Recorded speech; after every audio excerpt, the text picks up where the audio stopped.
kalau kita mau tanam sawit pun cuma sedikit dia. Nah, contohnya setengah hektar.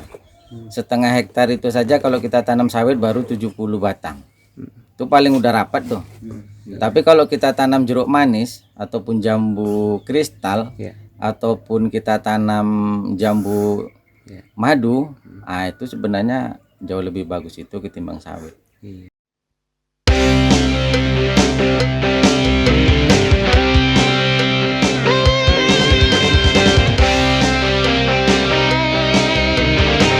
Sahabat-sahabat SS, beberapa waktu lalu saya menemani dan dokumentasikan sahabat saya, Dr. Hewan Yusuf, merawat dan vaksin ternak kambing seorang peternak. Saat itu beberapa kambing jenis kambing kacang ini terserang kudis dan perlu divaksin. Namun saya menyadari satu hal, yakni Bapak Miswadi, sang pemilik peternakan, punya 11 hektar kebun jeruk nipis. Wih, kenapa tidak ditanam sawit ya? Kayak anti sawit gitu deh ini si Bapak. Ini alasan Bapak Miswadi.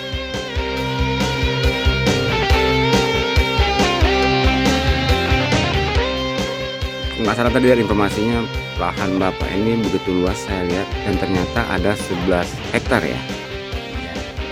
11 hektar. Semua ditanam dengan nampaknya tanaman jeruk ini. Jeruk jenis apa nih? Ada jeruk nipis begu namanya. Nah, jeruk nipis begu, ada yang kasturi, ada jeruk lemon, ada jeruk manis. Iya. Nah, itu. Oke. Awal mula ide atau penggagasan membuat kebun tanah seluas ini dengan jeruk mungkin dari mana nih, Pak? Awalnya tanam apa namanya? Tanam pekarangan dulu. Nah, tanam pekarangan. Kemudian waktu itu dengan harga di Pekanbaru saja udah rasanya kekurangan. Nah, jadi ada pula rasa apa namanya mau nambah kan itu kan. Menambah lahan sehingga dengan lahan yang ada sekarang ini ditanam dengan community jeruk. Gitu ya. Nah, Iya. Awal mula pekarangan tuh tahun berapa itu, Pak? tahun 2010. 2010. Nambah terus ya. Iya, nambah. Artinya pasar minta terus ini jeruknya. Iya, pasar minta jeruk. Jadi karena dulu kewalahan dulu kita ke Pekanbaru ini kan.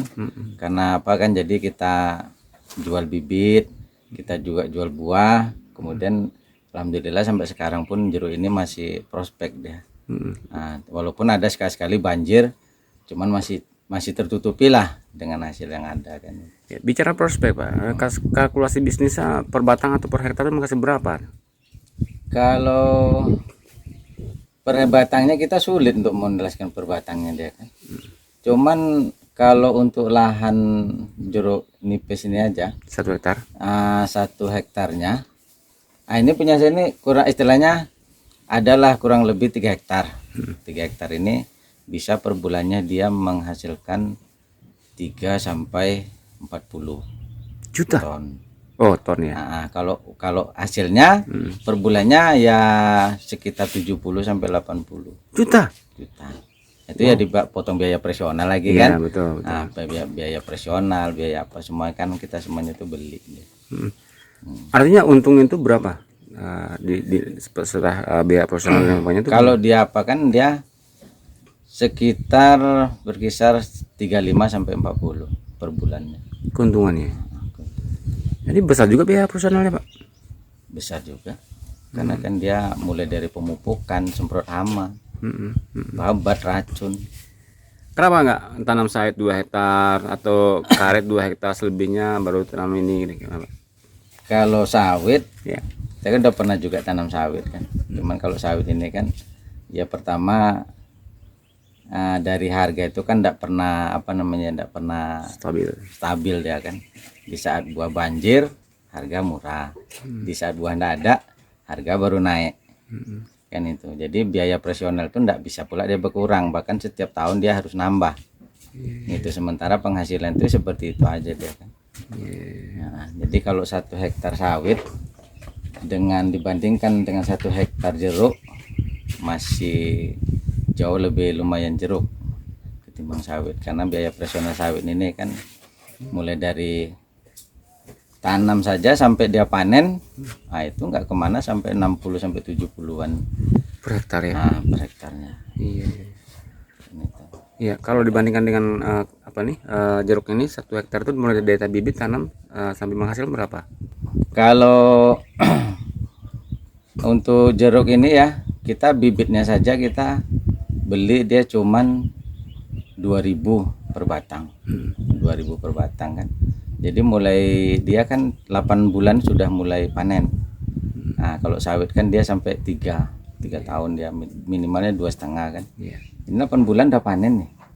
Nah, udah panen, begitu dia dipanen, sudah panen tuh dia semakin apa? Semakin banyak dia cabangnya kan, sehingga semakin setiap cabang tunas itu mengeluarkan buah dia. Nah, gitu dia. Jadi kalau perbandingannya itu ya jauh lebih prospek jeruk ketimbang sawit. Nah, dengan lahan yang segini kan tuh kan. Iya. Karena kalau sawit ini kita menangnya cuma dengar tonasi aja deh Pak. Ton ya. Berapa ton? Nggak ada orang cerita berapa ratus kilo, nggak ada. Iya. Ini harga 4,5. 100 kilo aja udah 450. Ya kan? Nah, 450.000 dia. Kan itu. Mungkin ada apalah semacam testimoni untuk warga yang bisa memanfaatkan lahan. Kan ini banyak di masyarakat kita nih, Bang ya. Lahan ada tapi kosong, dibiarkan kosong biar potensial. Mungkin ada ya harapannya. Kalau harapan saya itu untuk masyarakat yang apalah istilahnya dari menengah ke bawah lah kan itu kan. Kalau kita mempunyai lahan, jadi saya sarankan lebih bagus kita bertanam buah-buahan. Nah, karena kalau dengan lahan yang sedikit itu kan kita kalau kita mau tanam sawit pun cuma sedikit dia. Nah, contohnya setengah hektar. Setengah hektar itu saja kalau kita tanam sawit baru 70 batang. Itu paling udah rapat tuh. Tapi kalau kita tanam jeruk manis ataupun jambu kristal ataupun kita tanam jambu madu, nah itu sebenarnya jauh lebih bagus itu ketimbang sawit. Nah, karena yang pertama kalau untuk usaha rumahan lah, ya kan seperti itu kan usaha rumahan namanya itu. Dengan lahan yang sedikit itu, ya kalau kita tanam jeruk manis saja, tanam jeruk manis itu setengah hektar itu buatlah 100 batang.